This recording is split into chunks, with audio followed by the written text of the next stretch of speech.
Le 2 février n'est pas une journée anodine. Il se trouve que dans l'histoire de France, il y a une chandeleur particulière, marquée d'un signe particulier, c'est la chandeleur du 2 février 1653. Ce matin-là, à Notre-Dame de Paris, conformément à la tradition liturgique, se déroule une messe d'action de grâce.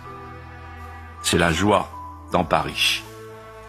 Pourquoi? Parce que la fronde des princes est finie de la veille et que le cardinal Mazarin est rentré d'exil. On compare le vieux cardinal, le ministre, au vieillard Siméon, qui, d'après les Écritures, prend l'enfant Jésus dans ses bras et dit « Ah, voilà le Messie, maintenant je peux mourir ». Et le cardinal se tourne vers le dauphin, vers le jeune roi, tout juste majeur, et lui dit « Maintenant que vous êtes majeur, sire, je peux partir ». Ça ne fait pas rire le dauphin.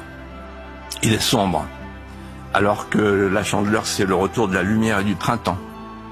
Il est sombre parce qu'il ressasse un souvenir terrible. Ces nuits allongées sur l'affût d'un canon, il est en exil, un Varenne avant la lettre, il est en exil à Saint-Germain, dans une écurie, veillée par sa mère. Et là, on l'entend, dans cette chandeleur, qui s'écarte un peu, on l'entend qui dit, tout seul dans un soliloque solitaire, « Mon Dieu,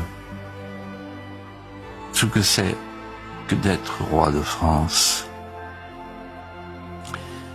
Les épreuves qui secouent mon royaume m'ont dessillé les yeux. J'ai vu le sang couler. J'ai vu ma mère sangloter d'effroi. Et j'ai vu de près tout l'armorial du parjure qui pratique l'ingratitude comme une chevalerie du déshonneur. J'ai grandi au feu de l'intrigue, qui donne plus de prix aux fidélités de notre peuple qui nous aime et que nous aimons. Et à ce moment-là, Louis XIV fait quoi? Il décide d'abaisser les grands pour restaurer la souveraineté.